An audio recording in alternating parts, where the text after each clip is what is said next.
Good afternoon. That was encouraging. In my life, I spend a fair amount of my time on the prevention and response of some really serious issues. The ones that were mentioned: sexual assault, sexual misconduct, stalking, abuse, suicide, and homicide. And in the course of the response part of that, I do a fair amount of interviewing of people who are victims of these traumas. And for a long time, I was troubled by the notion that when I would interview some of them, they would have these barriers that had been built up and some damage that had been done by people who were really well-intentioned, people like yourselves, that meant the best, that meant to help and really wanted to, but for some reason had done these things, never intentionally, never maliciously. I never had somebody who tried to hurt somebody like that. But what was happening is questions were being asked, things were being said that were causing this harm and causing this damage. And I was trying to figure out why well-intentioned, smart, good, nice people would have this happen. And I finally figured it out. And so I want to share with you a little bit about how we can not have that happen. And we got to kind of go back to the foundation. You got to sort of start with how this whole thing goes down. And I need to start with this thing we call levels of disclosure. And anytime in your life somebody comes to you and shares something with you, or anytime you've shared something with a friend, you subconsciously, or maybe you consciously, pick how much you want to share. You put it out there ahead of time. You say, all right, so let me give you an example. Let's give me one good example here. If somebody came to you and said, or if I came to you and said, I'm having problems with a relationship in my family, that's the same statement as if I said, I'm having problems with my mom. And that's the same statement as if I said, my mom's dying and I'm not sure how to deal with it. You see how they're all really the same thing, but one's a little bit more than the other, and one's a little bit more than the other. And what happens when people do that is they're wanting to see how you respond. I'll give you one that's a little less dreary. How about that? People come to you with like career advice. You're like, so what if I came to you and I was like, hey, you know what, I'm thinking about changing my job. I think what I'm going to do is apply to be an NFL head coach. And if your response was, Scott, you're insane because you are woefully unqualified to be a head coach in the NFL, I'm probably not going to tell you that I've already applied, right? Because that's not the response I was looking for. But if you said things to me like, well, Scott, why do you think you want to make such a dramatic career choice? Like, that's an odd thing to do. Well, you might have to relocate your family. And what is it about your past that makes you think you'd make a good NFL coach? Like, those are good inquisitive questions. And I might be there, oh, well, let me tell you my thought process, and I'll walk you through it. And then you can tell me I'm insane. But after a while, you start better. And that's what I call being in friend mode. Because when your friends come to you, they're looking for advice. And being in friend mode is a good thing. It's a natural thing. It's a thing I want you to keep doing because you can't give good advice if it's uninformed. But those same kind of questions that you ask in friend mode when somebody's come to you and said they've been the victim of trauma or abuse can actually do harm. You can actually unknowingly be doing some harm. And to understand that, I need to kind of take you into the mind of someone who's been traumatized or suffered abuse. Now, this is a part where I want to give a little bit of a trigger warning. If you are in this room, or if you're watching this, and you have been the victim of some sort of traumatic abuse, I am not trying to do this to trigger you. I'm not trying to do this to demean or belittle your experience. But for the people in here who have not experienced that, I need to give them an analogy that will help them understand your experience. And so I'm going to do an analogy that I think we can all wrap our heads around, because everybody's had something stolen from them. Somebody borrowed something from you and didn't give it back.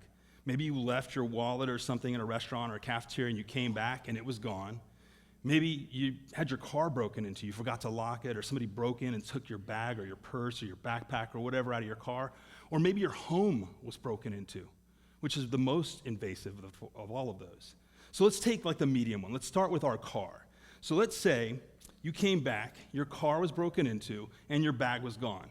Now, let me share this with you because you had this thought, if you've had that experience, because everybody has this thought. Sometimes it lingers longer, sometimes it lingers deeper, but you had this thought. You thought to yourself, if I just wouldn't have parked there, or if I just would have locked my door, this wouldn't have happened to me. And the reason you thought that was because you are trying to regain control.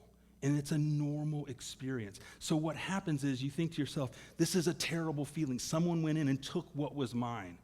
And I don't like this feeling, but I can control where I park.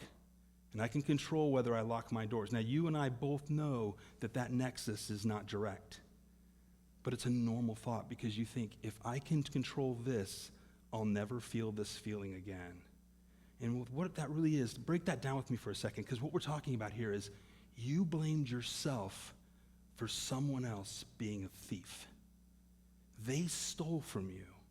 They're the bad person in this scenario, but you blame yourself because it's a way to maintain control. Now take that and imagine, if you will, you put that into something where it's the most invasive, awful thing that can happen to you. That maybe you were at your most vulnerable. Maybe it was done to you by somebody you trusted. It's that much worse, and that blame can go inside, and it happens super fast.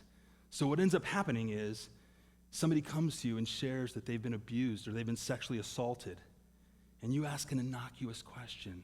You say something like, they say, oh my gosh, like I was assaulted last week or last night or whatever, and you say, oh my gosh, where? And they're like, oh, it was in this apartment or this home or this party, and you go, who was there with you? And here's what happens. They go, I went by myself, therefore I deserve to have this happen to me, because I can control where I go alone. And by the way, the synapse that makes that happen, fires like that.